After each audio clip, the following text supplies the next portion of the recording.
17절로 27절에 있는 말씀. 우리 한 목소리로 읽겠습니다. 다윗이 이 슬픈 노래로 사울과 그의 아들 요나단을 조상하고 명령하여 그것을 유다 족속에게 가르치라 하였으니 곧 활의 노래라. 야살의 책에 기록되었으되 이스라엘아 네 영광이 산 위에서 죽임을 당하였도다. 오라 두 용서가 엎드러졌도다. 이 일을 가드에도 알리지 말며 아스글론 거리에도 전파하지 말지어다. 블레셋 사람들이 딸들이 즐거워할까? 할례 받지 못한 자들의 딸이 개가를 부를까 염려로다. 길보아 산들아 너희 위에 이슬과 비가 내리지 아니하며 제물내 밭도 없을지어다. 거기서 두 용사의 방패가 버림바 됨이니라. 곧 사울의 방패가 기름 부음 받지 아니함 같이 됨이로다. 죽은 자의 피에서 용사의 기름에서 요나단의 활이 뒤로 물러가지 아니하였으며 사울의 칼이 헛되이 돌아오지 아니하였도다. 사울과 요나단이 생존에 사랑스럽고 아름다운 자이러니 죽을 때에도 서로 떠나지 아니하였도다. 그들은 독수리보다 빠르고 사자보다 강하였도다. 이스라엘 딸들아 사울을 슬퍼하며 울지어다. 그가 붉은 옷으로 너희에게 화려하게 입혔고 금놀이개를 너희 옷에 채웠도다. 오라 두 용사가 전쟁 중에 엎드러졌도다. 요나단이 내 산 위에 주 죽임을 당하였도다. 내 형의 요나단이여 내가 그대를 애통함은 그대는 내게 심히 아름다움이라. 그대가 나를 사랑함이 기이하여 여인의 사랑보다 더하였도다. 오라 두 용서가 엎드려졌으며 싸우는 무기가 망하였도다 하였더라. 아멘. 우리 언제나 함께 하시고 우리의 모든 것을 아시는 하나님 앞에 전심으로 예배하며 나아가는 우리가 되기를 주님의 이름으로 축원합니다. 사울의 죽음의 이야기는 사무엘 상의 결론이었고 이제 사무엘 하 말씀의 시작이기도 합니다. 다윗이 아멜렉이 빼앗아간 모든 것들을 되찾아서 시글락으로 돌아왔을 때 그리고 사흘이 지났죠. 그때 사울의 진영에서 아말렉 사람이 와서 사울이 죽었다는 소식을 전해주게 됩니다. 이 아말렉 사람은 사울이 죽었다는 증거로 사울의 왕관과 팔찌를 들고 왔습니다.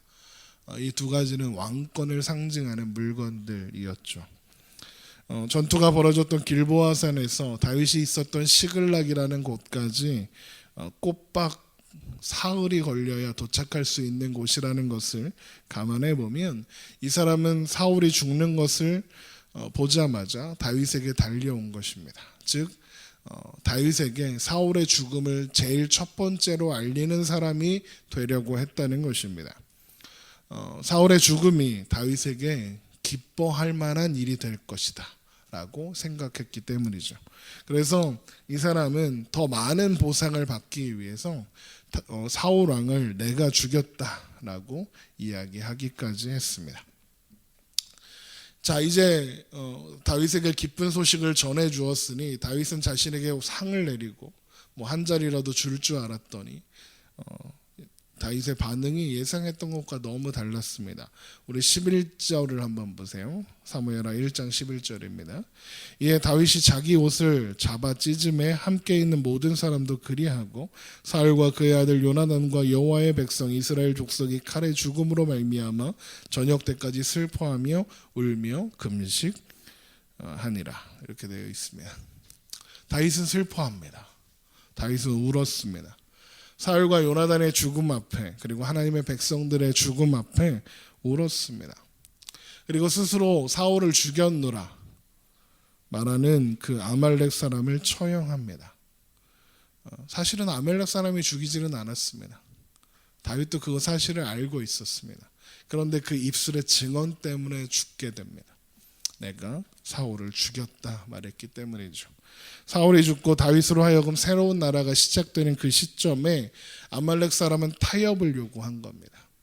네가 나를 이용해서 정치적인 이득을 보아라 라고 이야기한 것이죠.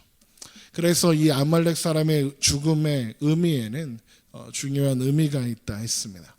아말렉은 하나님의 구원의 사건과 하나님의 방법을 막는 사람들이었습니다. 출애굽한 이스라엘 백성들을 제일 먼저 가로막은 족속이 아말렉이었습니다. 하나님의 뜻대로 이루시는 하나님의 구원을, 하나님의 길과 하나님의 방법을 가로막는 자들, 그러면 그게 아말렉입니다. 그래서 하나님은 아말렉과 대대로 싸우겠다 약속하셨죠. 그래서 사울에게 아말렉을 진멸하라 명령하신 겁니다. 아말렉을 진멸하라 하신 것은 그 명령에 순종함으로써 그 사실을 인정하는 겁니다. 바로 하나님의 하나님 되심, 하나님의 왕 되심을 인정하고 또 하나님 앞에 항복하는 것입니다. 그러나 사울은 아말렉을 진멸하지 않았습니다. 왜 진멸하지 않았느냐 묻는 사무엘에게 하나님을 위해서 하지 않았다라고 핑계까지 댔습니다. 사울은 아말렉이 가지고 있는 이미 하나님 뜻대로 이루시는 하나님의 방법을 막는 자가 되어 죽었습니다. 하나님은 우리에게 이런 우리의 신앙 인생 속에서 이런 항복을 요구하십니다. 하나님의 하나님 되심과 하나님의 왕 되심과 또 모든 것이 하나님 손 안에 있음을 인정하고 고백하고 그 앞에 항복하기를 요구하십니다. 그리고 인생 전체를 통해서 그 항복을 받아내시고야 마시는 하나님이십니다. 그리고 그 일을 위해서 하나님은 독생하신 아들 예수 그리스도를 이 땅에 보내셨고 십자가에 죽게까지 하신 겁니다. 그리고 이제 십자가를 통해서 십자가로 시작하신 그 일을 우리 안에 완성하시고자 합니다. 그 일에는 실수가 없고 실패도 없다. 우리는 다윗의 생애를 통해서 그 사실을, 하나님의 주권과 하나님의 섭리를 확인하게 될 것이고, 그것을 우리에게 보여주시려고 다윗의 이야기가 성경 가운데 기록되어 있는 것입니다. 자, 이제 아말렉 사람을 처형한 다윗은 사울과 요나단을 위해서 슬픔의 노래를 부릅니다. 그래서 애가입니다. 슬픈 노래, 슬픔의 노래라는 뜻입니다. 그 노래를 모든 유다 족속들에게 배우게 했는데 그 노래의 제목은 활의 노래고 야살의 책에 기록되었다 하였습니다. 18절을 한번 보시죠. 명령하여 그것을 유다 족속에게 가르치라 하였으니 곧 활의 노래라 야살의 책에 기록되었으되, 이렇게 되어 있습니다. 이 애가의 제목이 활의 노래인 것은 그 이유를 이제 그 노래 속에 담긴 다윗의 마음과 생각이 무엇이었는지 점검해 보면서 왜 활의 노래인지 알게 될 겁니다. 그리고 이 노래가 기록되었다 한 야살의 책은 이스라엘 사람들의 영웅들의 이야기를 기록한 책입니다. 예를 들면 여호수아 10장에서 여호수아가 아모리 사람들과 전투를 할 때 해가 지려고 하니까 해야 멈추어라, 태양아 멈추어라 명령할 때가 있었거든요. 그랬더니 하나님이 태양을 멈춰주신 사건, 이런 것들이 야살의 책에 기록되어 있습니다. 그런데 그 책이 지금까지는 남아있지는 않습니다. 그래서 성경에서 야살의 책이 몇 군데에서 언급이 되어서 그 내용이 이런 내용이겠구나라고 추측만 할 뿐입니다. 그리고 이 노래가 이렇게 시작하죠. 19절을 봅니다. 이스라엘아 내 영광이 산 위에서 죽임을 당하였도다. 오라 두 용사가 엎드려졌다. 다윗은 사울과 요나단의 죽음을 애곡하면서 그들이 이스라엘의 영광이었다, 용사였다 하면서 슬퍼합니다. 생각해보면 잘 이해가 되지 않죠. 왜냐하면 사울은 다윗을 여러 번 죽이려고 했던 원수였고 또 왕이 되는 과정 속에서는 경쟁자였습니다. 사울이 죽은 일은 아말렉 사람의 생각처럼 기쁜 일이어야 할 것 같습니다. 그런데 다윗은 슬퍼합니다. 사울과 요나단이 용사였고 이스라엘의 영광이었다 하며 슬퍼합니다. 용사라는 말은 단순히 힘이 센 사람을 말하는 거나 싸움을 잘하는 사람을 말하는 게 아닙니다. 자신을 위해서, 자신의 이익을 위해서, 자신의 탐욕을 위해서 힘을 쓰고 싸움하는 사람들을 우리는 깡패라 그럽니다. 불량배라고 하죠. 용사라고 하지 않습니다. 용사라고 번역된 이 단어는요, 영어로 하면 mighty heroes입니다. 위대한 영웅들이란 뜻입니다.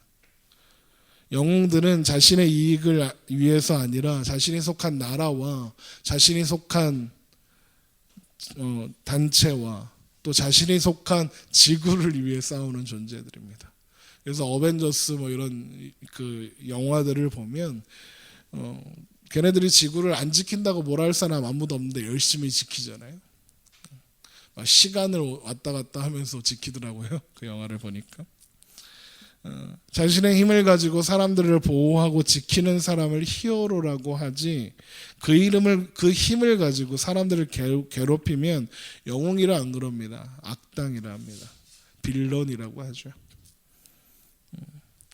다윗은 사울이 어떤 사람이었는가, 자신을 얼마나 괴롭혔는가, 그것과는 상관없이 사울이 이스라엘을 위해 싸우다 죽었다.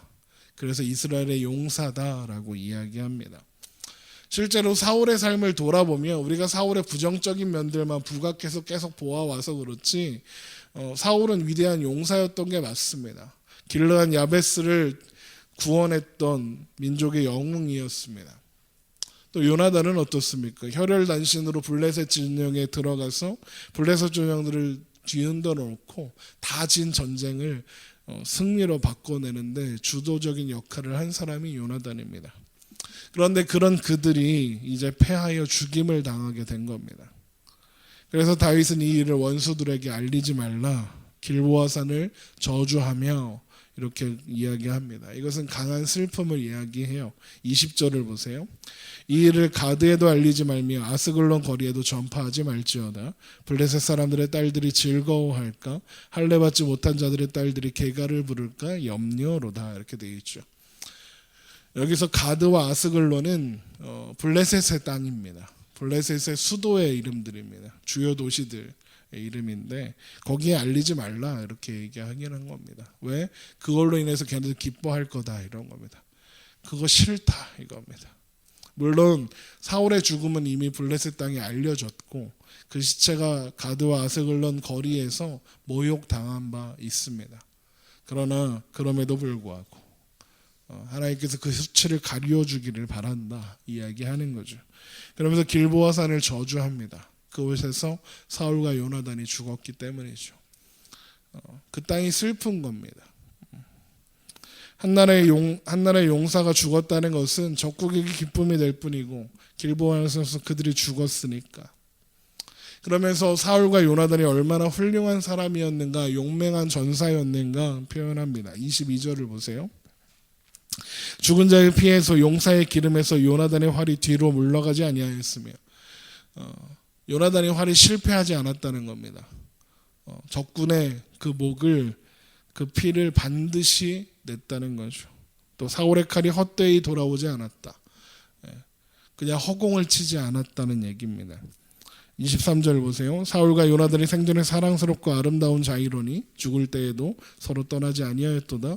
그들은 독수리보다 빠르고 사자보다 강하였도다 했습니다. 요나단의 활과 사울의 칼이 실패하지 않고 적을 처치했습니다.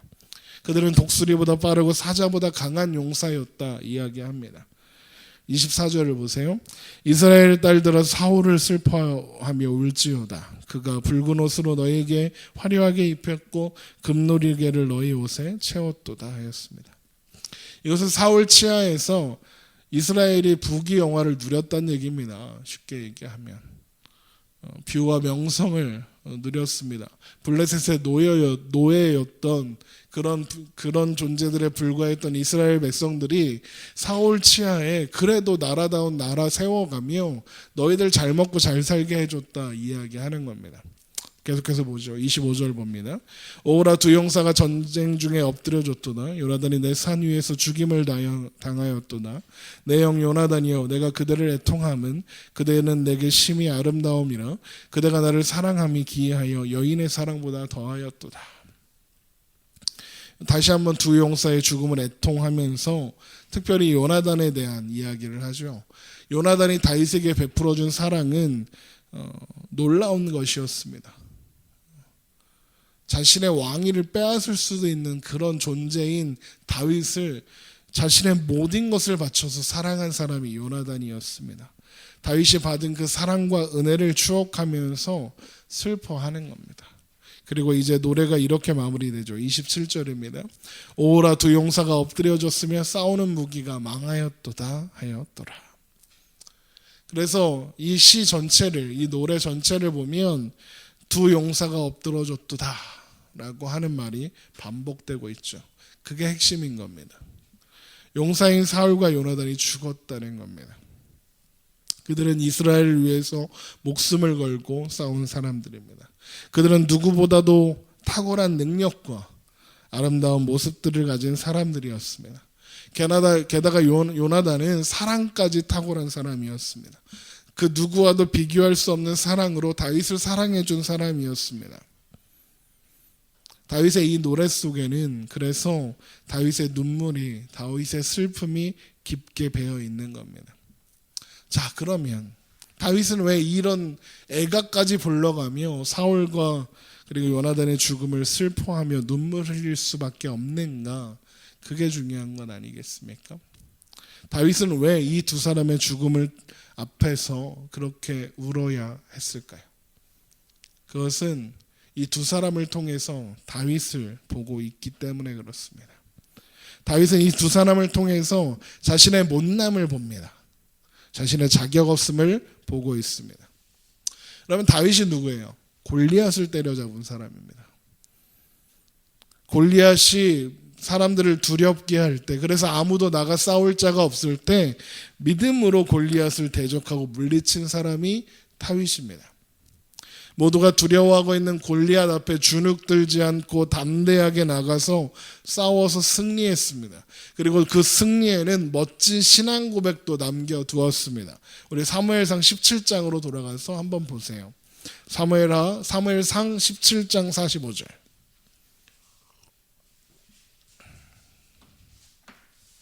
사무엘상 17장 45절입니다.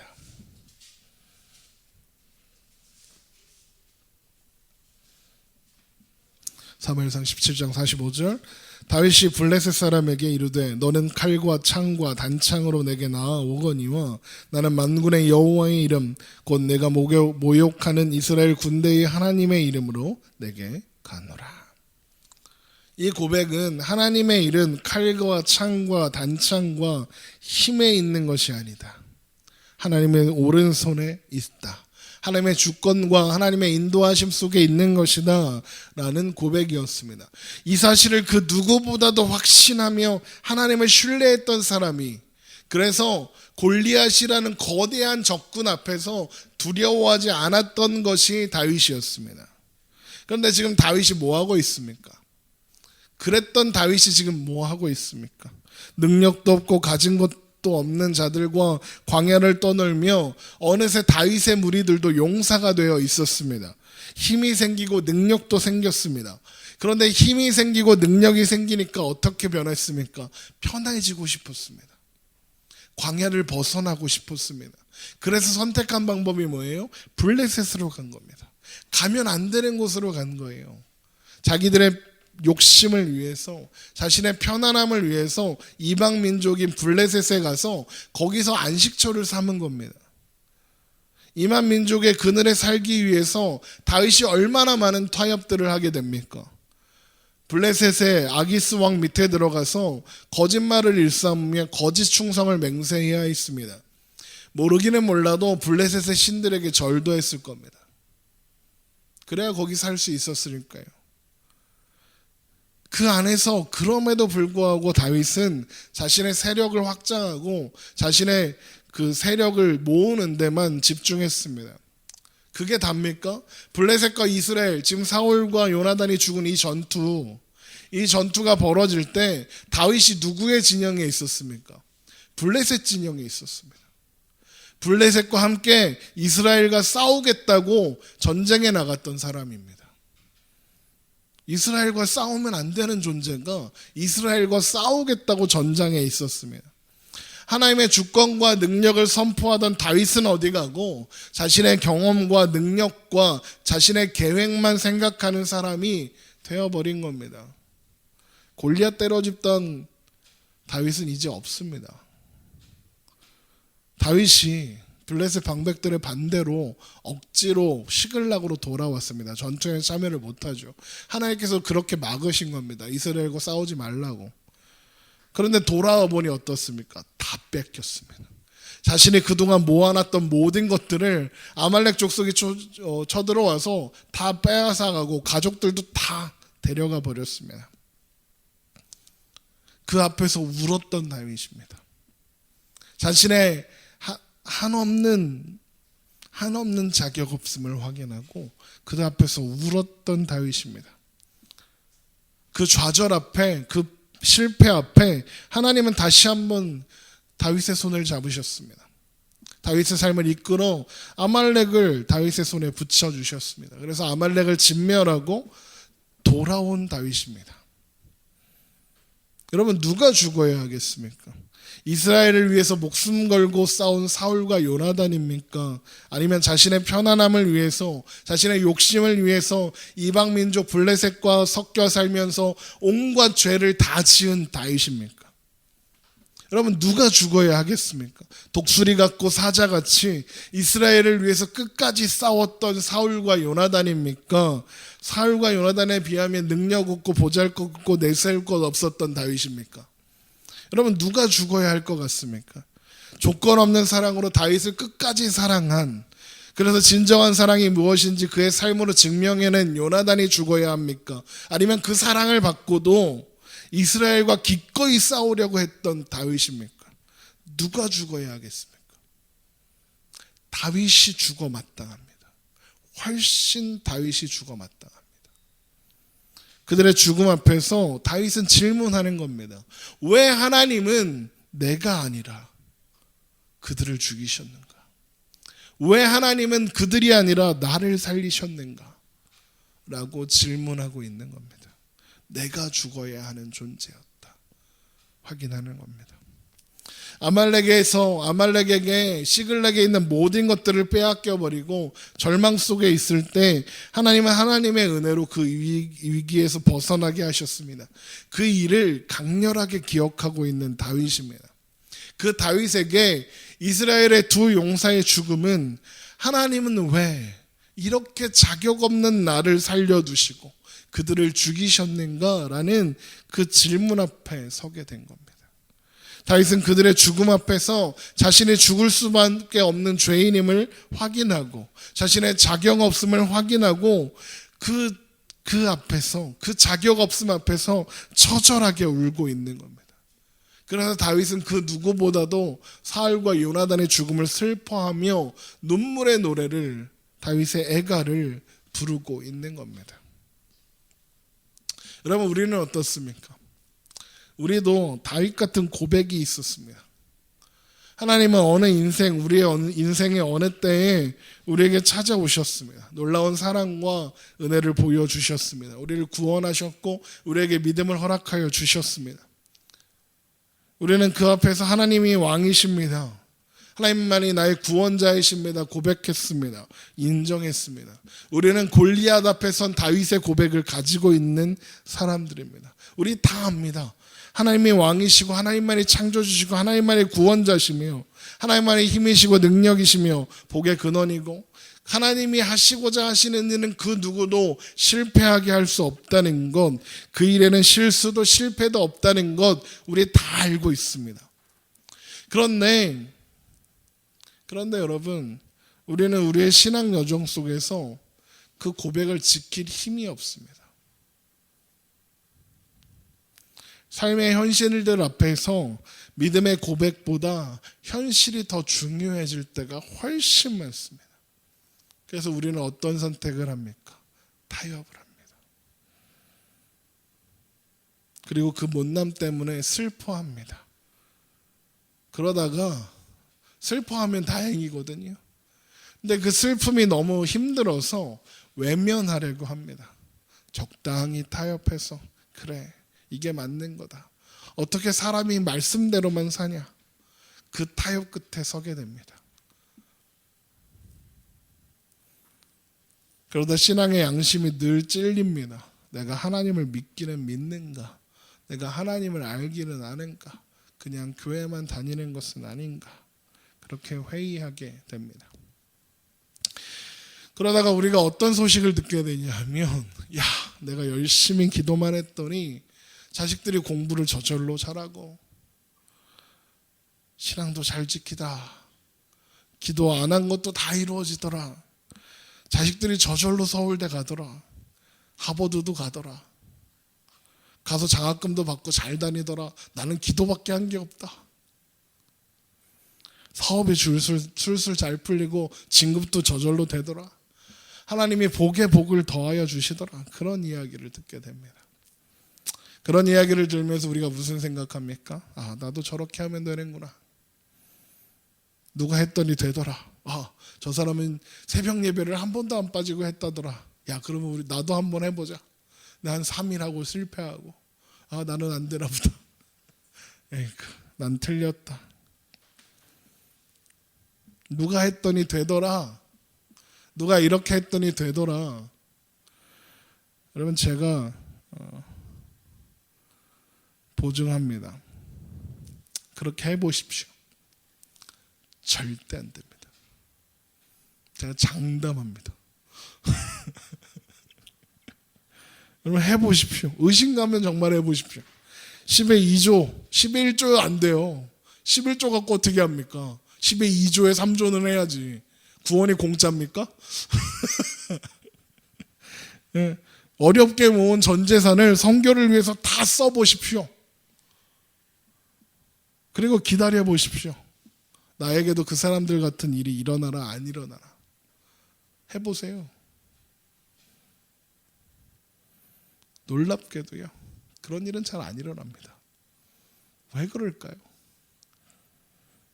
그리고 질문합니다. 왜 나는 안 됩니까? 하나님, 난 다 했는데? 그러면 나는 왜 안 돼요, 목사님? 그러면 그 목사님은 그렇게 얘기할 겁니다. 진심이 부족하다고. 노력이 부족하다고. 좀 더 하라고. 정성이 부족하다고. 너 뭐 숨긴 거 있지?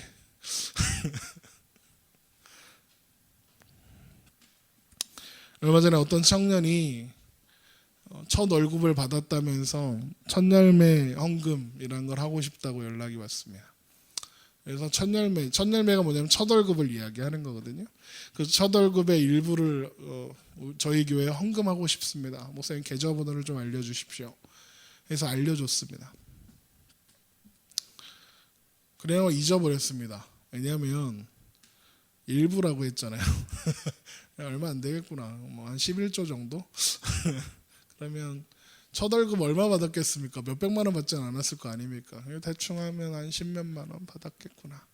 그래, 참, 그 마음이 참 좋네, 이쁘네. 그러면 기도해 줬습니다. 그리고 그 다음날 제가 은행 볼 일이 있어서 그 스마트폰으로 이제 계좌를 조회하는데 제가 아는 잔액이 아닌 겁니다. 제가 알고 있는 잔액이 아닌 거예요. 앞자리가 없어야 되거든요. 그러니까 교회가 이제 뭐 자세히 아실 필요는 없지만 교회 홈페이지 가면 다 볼 수 있어요. 월말이 되면 교회 재정이 100의 자릿수가 없어요. 통장에. 그러니까 100의 자릿수가 없고 10의 자릿수만까지는 있어요. 그러면 그게 이제 다음 달 월세 내면 제로가 되는 그 정도 수준에 있어요. 그렇단 말이죠. 그러니까 어제 그 전날에 이제 첫열매 일부를 헌금하겠습니다라고 한 그 연락이 왔으니까 내가 알고 있던 것보다 좀 늘어나 있겠거니는 생각했지만 앞자리가 생겼을 거라고는 생각 못했거든요. 근데 그래서 열어보니까 이 친구가 첫열매 일부를 한 것 같지 않아요. 첫열매를 다 드렸어요. 그러고 나서 생각했어요. 하나님은 이 청년을 그러니까 저는 알잖아요. 그거 한다고 복 더 받고 복 안 받고 막 그런 거 아니라는 거 저 알잖아요. 근데 저도 기도하게 되더라고요. 하나님, 있는 복 없는 복 다 끌어다가 걔 좀 주세요. 그랬으면 좋겠습니다. 차라리 하나님, 이런 마음 가지고 정말 헌신하고 그래서 모든 것을 드리는 이런 청년이 요즘에 어디 있습니까? 맨날 속썩이는 청년들만 가득한데. 근데 하나님, 얘 보세요. 얘는 지금 저랑 같이 있지도 않고 만난 지 한 7, 8년 됐어요. 7, 8년까지는 안 됐으려나? 마지막으로 보고 한 5년 넘었나 보다. 그런 애예요. 근데 걔가 하늘 소리를 기억해서 이제 첫 월급 받았다고 그거 헌금해 온 거예요. 그래서 그렇게 기도했죠. 하나님, 좀 잘 되면 좋겠습니다, 하나님. 그런 기도에도 불구하고 그런 일은 잘 안 일어나요. 왜요? 왜 그럴까요? 여러분, 그게 신앙의 본질이 아니라서 그래요. 지성이면 감천, 그거 하나님 뜻 아니에요.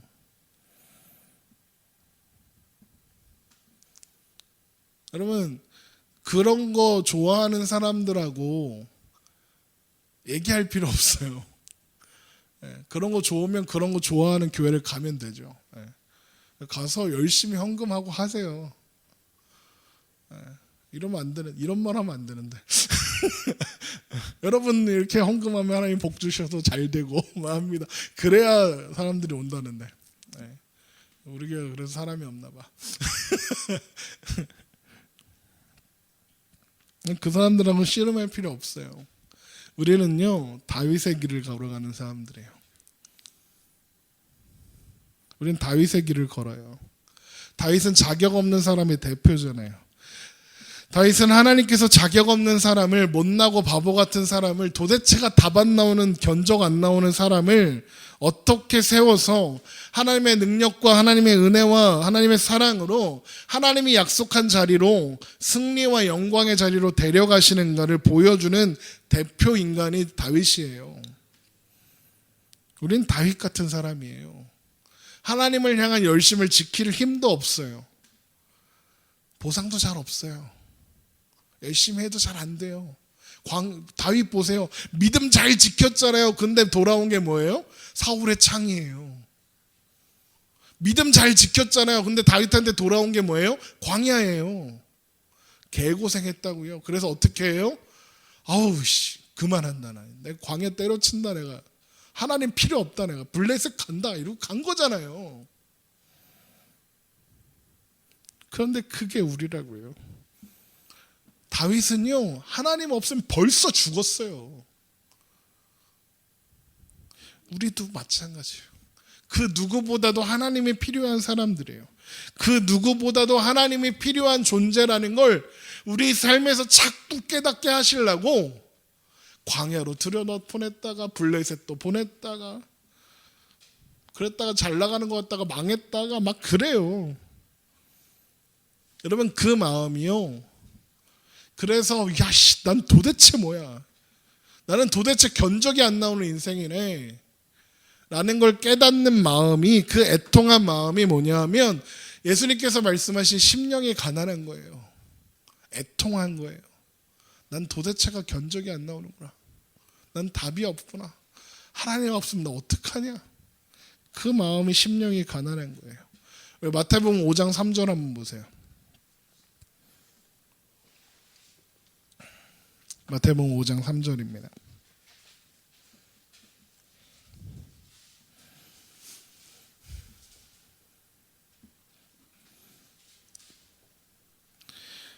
마태복음 5장 3절, 심령이 가난한 자는 복이 있나니 천국이 그들의 것임이로다.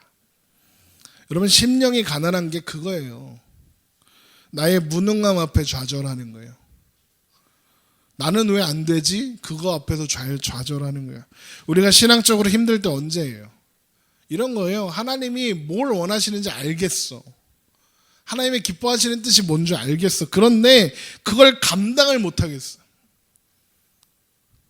그래갖고 타협하고 대충 하자 이런 마음 들 때, 그래서 대충 하면서도 마음 한구석에 찔려가지고 내가 이래도 되나,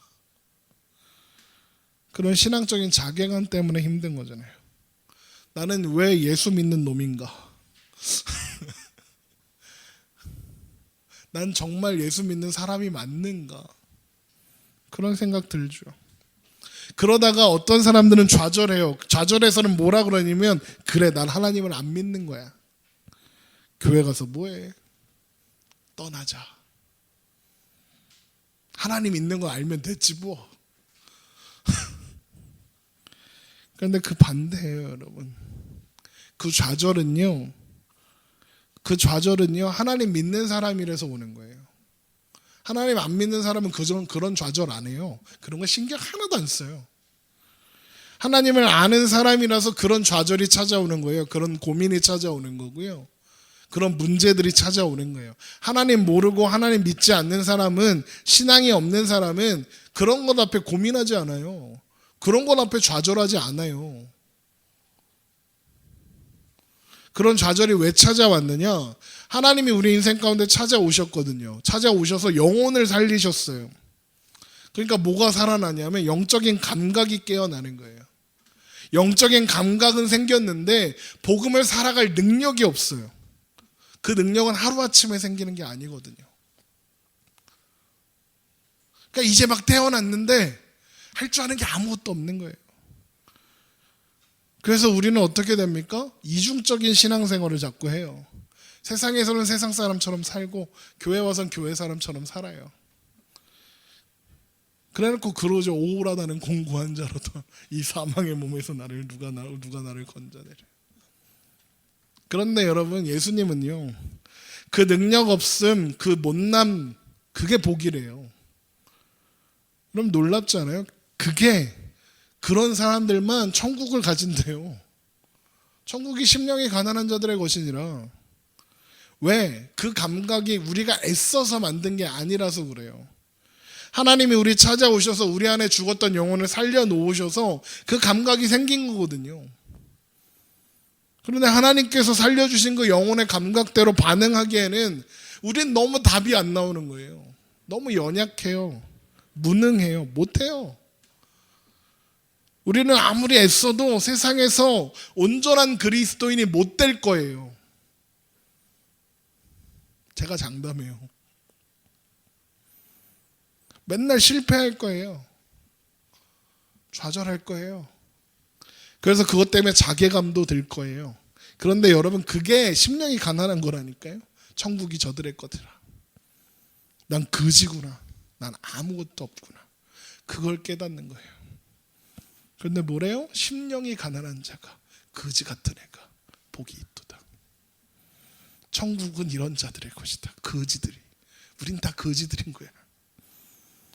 이게 우리가 우리의 못남 속에서 좌절하지 않고 포기하지 않아야 하는 이유예요. 신앙을 포기하고 싶을 때 포기하지 않아야 하는 이유가 이거예요. 왜? 우리 안에 그걸 내가 시작한 게 아니잖아요. 하나님이 시작하셨어요. 그 일을 우리 안에 시작하시니까 결국에는 우리에게 그걸 감당할 능력을 만들어 내실 거라서요. 지금은 우리는 이 모양 이 꼴이지만 그게 끝이 아니니까요. 지금은 우리는 실패했지만, 그래서 그 영적인 무력감 때문에 우리는 좌절하고 낙심하고 있지만, 그 실패와 좌절은 하나님께서 우리를 향한 뜻과 의지를 우리 안에 이루어가고 계시다는 증거이기도 하거든요. 그 실패가요. 다윗이 시글락에서 실패 안 했으면 하나님 찾냐고요? 안 찾아요. 그거 다 하나님이 하신 일이에요. 너희 안에서 착한 일을 시작하시니까 그리스도 예수의 날까지 이루실 줄을 우리는 확신하노라. 여러분, 그게 그 무력감이, 그 한심함이, 그 답없음이 우리의 시작이에요. 여러분, 다윗의 이야기가 왜 성경에 있는 줄 알아요? 우리 때문에. 다윗 통해 배우라고. 야, 이렇게 답없는 인간도 하나님이 쓰시더라. 근데 너는 얘보다는 낫지 않냐? 그거예요. 다윗의 삶이 못난 인생 중에 제일 못난 인생이에요. 여러분, 제가 맨날 말씀드리죠. 다윗은 개쓰레기예요. 사울보다 더 쓰레기 같은 놈이라고요. 이제 보세요. 이제 이렇게 막 고백했잖아요. 이제 보세요. 얘가 무슨 짓 하나. 이제 좀만 뒤로 가잖아요. 밧세바 사건 일으켜요. 이거 사실 밧세바 사건 아니에요. 다윗 강간 사건이지. 그렇잖아요. 못난 인생이에요, 다윗도. 그런 다윗이 어떻게 하나님 손 안에서 세워지는가, 그 이야기가 사무엘기의 이야기예요. 우리의 못난 모습으로 끝나지 않는다는 걸 보여주시는 것. 우리 안에 착한 일을 시작하신 분께서 우리를 위하여 그 아들을 아끼지 아니하신 분께서 우리를 그 아들과 함께 영원한 나라 영광의 자리까지 세워가실 것, 그거예요. 그걸 발견하는 거예요. 그래서 하나님의 구하시는 제사는 상한 심령이다 하는 거예요. 상한 심령. 여러분, 우리가 하나님 만나기 위해서 어떤 조건과 자격을 만들어야 하면 우리는 절대로 하나님 만날 수 없어요. 우리는 자격이 애시당초 없었어요. 애초부터 없었어요. 여러분, 그 자격 없음을 알면 알수록 심령이 가난해지고 그래서 애통해지는 거예요. 하나님, 나를 좀 불쌍히 여겨주세요. 그 애통과 눈물밖에 없는 거예요. 그래서 다윗이 울어요. 그게 다윗의 애가예요. 이어지는 실패 속에서 나는 아닌가벼, 나는 안 되나벼, 사울 요나단 말고 내가 죽었어야 되는데, 그러고 있는 거예요. 그러고 있으면 하나님이 그러는 거예요. 괜찮아, 넌 원래 그려. 넌 원래 그런 놈이요. 그러면서 뒷목 잡고 끌고 가시는 거예요. 그 하나님을 발견하는 거예요. 주님께서 친히 심령이 가난한 자는 복이 있나니 천국이 저희들의 것이다 선언하셨어요. 지금 마태복음 펴놓고 있죠. 5장 4절도 보세요. 애통하는 자는 복이 있나니 그들이 위로를 받을 것이며. 심령이 가난하니까 슬프잖아요. 그러니까 울잖아요. 그런데 뭐래요? 위로해 주신대요. 여러분, 믿음이 뭐예요? 우리 혼자 우리 인생 책임지지 않는다는 걸 아는 거예요. 내가 내 신앙 책임져야 하는 게 아니라는 걸 아는 거예요. 우리를 향하신, 우리를 붙드신 하나님의 의지와 하나님의 신실하심과 영원하심이 우리 붙잡고 계신다는 걸 아는 거예요. 그래서 내가 나의 못남을 알고 나의 자격학습을 누구보다도 잘 알지만 그게 끝이 아니라, 그 못난 모습이 끝이 아니라 하나님의 은혜와 긍휼과 자비와 능력이 나를 더 크게 책임지고 계셔서 하나님의 뜻을 우리 가운데 이루어내시고야 마시는 분이라는 걸 아는 거예요. 고린도전서 15장 10절 보세요. 고린도전서 15장 10절.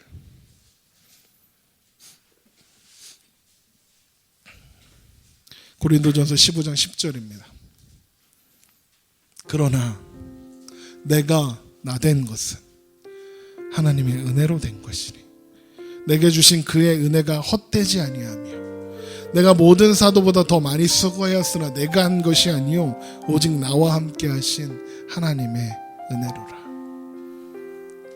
이 말씀은 이렇게 한마디로 정리할 수 있어요. 믿음은 혼자 가는 길이 아니구나. 여러분, 우리 혼자 책임지지 않습니다. 하나님의 사랑이, 하나님의 신실하심이, 하나님의 영원하심이 우리를 붙잡고 계십니다. 여러분의 인생을 붙잡고 계십니다. 그날 그 하나님이 이루시는 그 일에는 실수도 실패도 없습니다. 우리는 실수해요. 우리는 실패하고 좌절할 거예요. 그러나 하나님은 실수하지 않으십니다. 그리고 다윗이 눈물 흘리는 그 눈물, 우리의 눈물이 되어 흐를 거예요. 그러나 그게 끝이 아니라고요. 그래서 이 애가의 제목을 활의 노래라 하는 거예요. 왜 활의 노래냐? 여러분, 활에 매겨진 화살은 혼자 날아가지 않아요.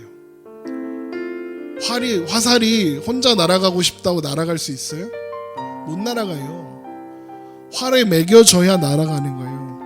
활에 매겨져서 깊게 당겨져야 날아가는 거예요. 근데 화살이 내가 저쪽 날아가고 싶다고 저쪽으로 날아갈 수 있어요? 못 날아가요. 궁수가 활을 든 사람이 원하는 방향으로만 가요. 이해되세요? 훌륭한 궁수는 목표한 지점까지 화살을 무조건 도착시켜요. 올림픽 같은데 양궁 같은 거 보면 그렇잖아요. 예? 정 가운데 있는 렌즈를 깨잖아요. 사람도 그거 하는데 하나님은 못 하시겠냐고요. 하나님이 우리의 인생을 쏘시는 거예요. 그래서 하나님이 목적하신 곳에 도착하게 하시는 거예요. 다윗은 하나님의 손에 들렸던 화살 같은 존재인 거예요.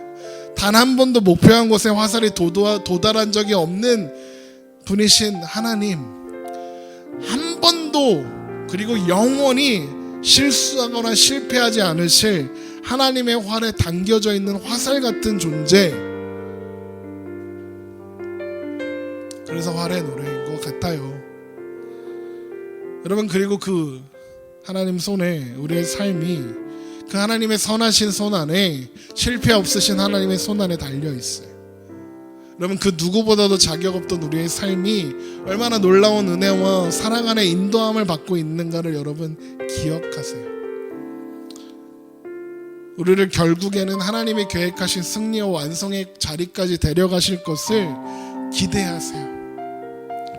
어쩌면 우리의 믿음이 완전 바보가 되어서 완전 너덜너덜 해갖고 이건 뭐야, 이건 믿음이야 뭐야 하게 느껴질 때도 있을 수 있어요. 그런데 그 너덜너덜한 믿음 챙겨서 다시 한번 한 걸음 가는 거예요.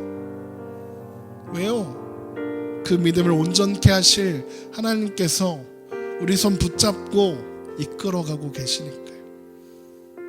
나의 못남이, 나의 자격 없음이 우리의 운명을 결정하지 않는다는 것, 그러면 기억하시면서 믿음으로 능하신 하나님의 손에 붙잡힌 우리의 인생을 기대하며 바라보며 나아가는 저와 여러분 되시기를 주님의 이름으로 축원합니다. 기도하겠습니다.